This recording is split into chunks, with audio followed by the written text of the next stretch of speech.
Hi, I'm Lou at Dividend Dog. Welcome to our channel. So we explore stocks with an emphasis on dividends paying stocks. So if that's your sort of thing, consider subscribing. So today what we're going to look at is we're going to look at Stanley Black and Decker company. And we're going to look at this company that is a maker of tools. So they make hand tools, they make power tools, they make tractors, basically all kinds of tools as well as fasteners. They make them under lots of different brands. Obviously Stanley, they make them under Black and Decker, but also brands such as DeWalt, Irwin, Craftsman, Lennox, Cub Cadet, Troy-Bilt, and Hustler are some of their bigger brands. So let's go into some of their history. So Stanley Works was founded in 1843, and they were incorporated in 1852. The Black and Decker Company was incorporated back in 1910. And in 2010, the two companies merged, and they became the Stanley Black and Decker Company.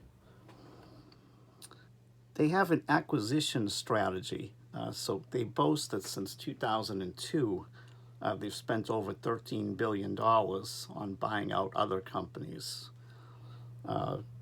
These other companies, some of the bigger acquisitions have included MTD, primarily a maker of tractors, outdoor power tools, that brought Troy-Bilt and also Cub Cadet into their folds.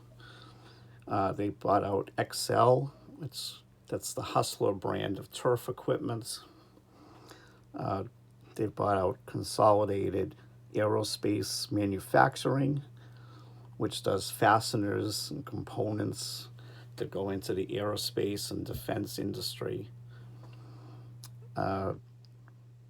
Paladin and Pango are also heavy equipment attachment businesses, basically all these heavy equipment things that there's all these different attachments that can go on them, and that's another one of their businesses now. And they've also sold a couple of their business things like security business, mechanical locks. They've sold over the years. So they've pursued this growth through acquisition strategy. So looking at the revenues, when we look at this, it comes to 82% comes in from the tools and storage, bringing in $12.8 billion. 16% comes from industrial. Those are fasteners. That's $2.5 billion. Another 2% is basically just the other. So that includes things like mechanical access solutions.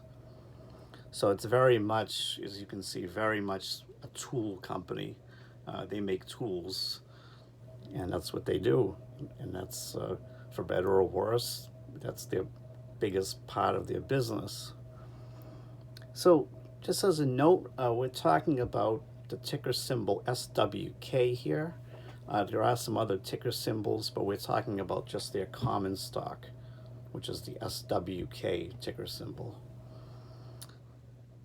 So what we're going to do is we're going to look at some of their capital structure, and they have total debt of $10.4 billion. They also had a profit of about $1.6 billion for 2021. And if you look at the earnings per share, it's been going up. And every year when you look at the last 5 years, you can see the stock has sort of bounced around. It's recently been going down, but it has some pros going for it. Obviously, earnings per share is a big one. The second feature that's really big is the dividends, which is a big draw here. It's a dividend champion. So in order to be a champion, you have to have 25 years at least of growing your dividends each and every year. So, and it's also a dividend aristocrat. Again, the same criteria, 25 years where every single year you're growing your dividends. So when you look at that, the dividend aristocrats is what the S&P 500. They assign it 54 years of growing their dividends. On the champions side, it's 55 years. So 54 years, 55 years. That's an amazing feat. Not too many companies can match that performance. So anything 50 years or over, it's considered a dividend king. So Stanley Black and Decker fulfills that requirement. So they are a dividends king. Even with the history of dividends that they've been continuously raising for that many years, they're still only paying out about 29% of their earnings. That was in 2021. So if we look at this here, in 2021, approximate earnings per share were $10.85.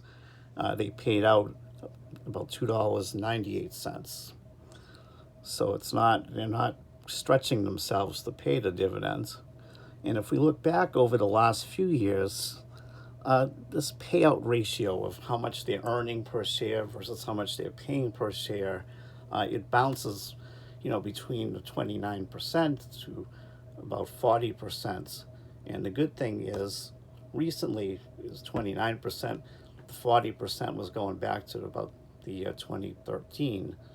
So, it's good actually. The dividend coverage is getting actually better over the last 6, 7, 8 years. It's financially, it's rated as an A by Value Line. Other rating agencies are, if we look at the unsecured debt, the S&P rates it an A, a single A. Fitch gives it an A minus, and Moody's gives it a B, AA1. All three of those are investment grade, which is great. They've actually, in 2021, S&P and Fitch, they both had it on a negative outlook, and they've upgraded it to a stable outlook. So that's where we're at as far as the opinions of the rating agencies and Value Line. If we look at risks, because there are some risks, like any other stock, they have the first risk that just hits me as I look through the 10K is that they have two large customers, and that being there's Lowe's and then there's Home Depot. So if we take a look at this here, in the last year, 2021, each company is 15% of their revenue. So, it's just something you have to keep in mind, that there's these two large companies that together it's 30% of their revenue, of their total revenue. And out of their revenue, 60% comes from the United States and 40% comes from overseas. So it's just something to be aware. Lowe's and Home Depot, combines coming to 30%. It's a significant amount. Thankfully, both of these companies are pretty financially strong themselves. But, if anything were to happen to either one of them, or if their relationship were to sour for some reason, that could be trouble for Stanley Black and Decker. The second risk to a company like this is that Stanley Black and Decker sells tools. I mean, that's the lion's share of what they do. So as we know, if we do head into a recession, then it could very well spell trouble for the whole house building industry, construction, contractors. These are the people that buy tools, and it's just the reality that you have to know that if we go into a recession, they're going to be buying less tools because their business is going to be affected, and likewise, Stanley Black and Decker will be affected. So it's just something to keep in mind. Um, and you have the third risk, I would say, is they're not diversified. I mean, they're very well diversified in the space of the tool segments. They have all multiple brands, different market positioning. So you can say, well, with all these brands, they're diversified, and they are, but they're not really diversified outside of that field. So it's tools for better or worse. And I would say the fourth risk that I can see is, they're basically stating that their growth strategy is growth through acquisitions, which so far has worked out well for them. There's nothing wrong with that. They're buying their way.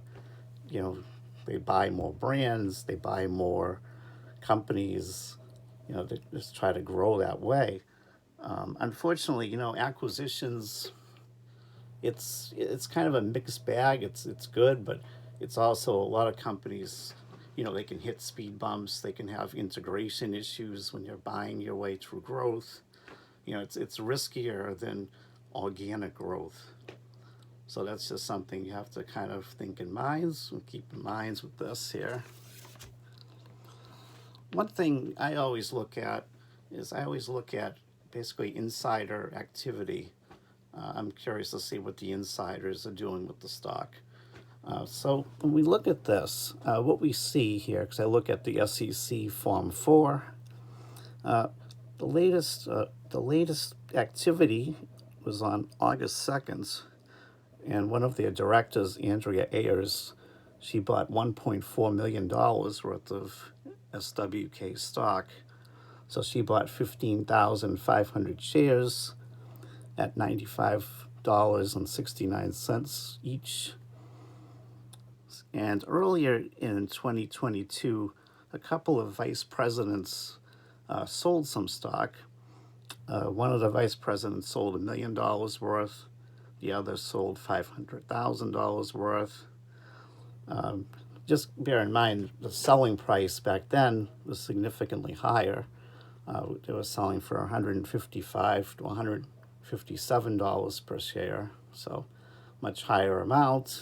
And then we get into August of 2022, and this one director bought $1.4 million worth of shares. So obviously, one of their directors sees value. So that's interesting to note. So what do? We take all of this together, and my thoughts just in general is that there are risks about the economy, but investors in general are pretty smart, pretty astute to all the stocks, and I think that some of these risks, some of these macroeconomic risks here, could be priced into the stock, and that might be why the stock is not doing so well. It's not going up, it's gone down a little, and it might be a good buy. At least one of the directors thinks so.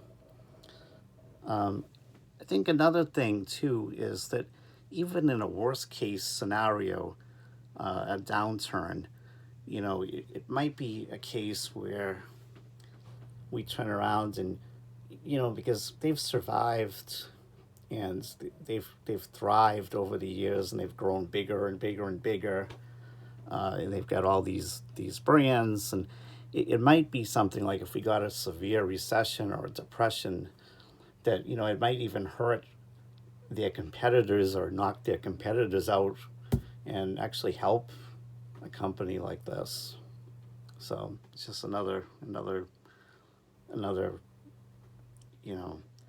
obviously the recession would be the risk, but it might create a buying opportunity which helps them in the long run. So they've created a company which this whole growth by acquisition, and like I said, they have all these brands. You go into a store like a Home Depot or Lowe's, or even a family hardware store, and you're confronted with aisles of all these choices, all these different brands, and you've got all these choices, and and you do have all these choices, but where they've sort of become like almost monopoly like, and maybe that's their strategy. They're definitely not a monopoly, but it's almost like that's kind of where they're headed for.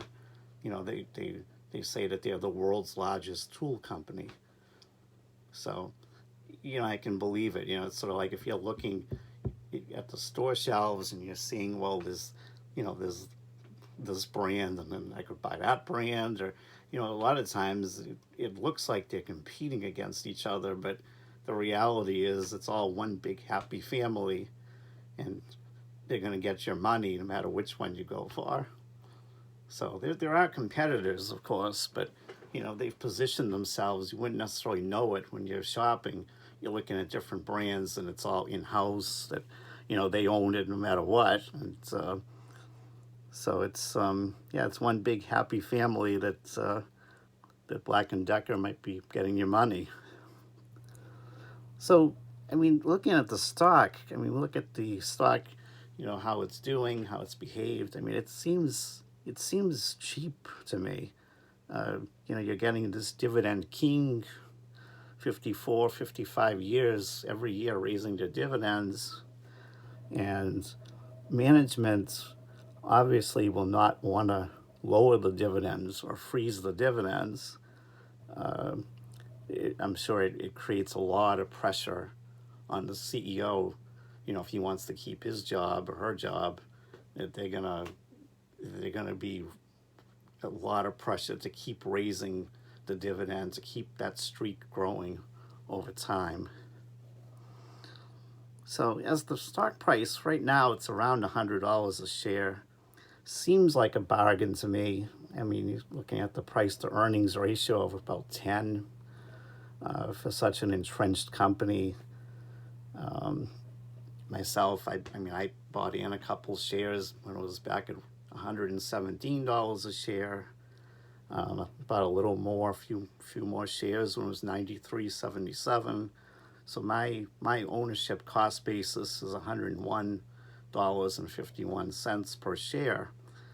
So I'm not giving any financial advice. I'm just speaking for myself, what I've done. I might buy more, at about $100 range or less. If it's in the 90s, that would be very tempting to scoop up some more. So that's it. In a nutshell, that's the truth behind Stanley Black and Decker stock. Please comment and give your opinions on it. Thanks, everyone.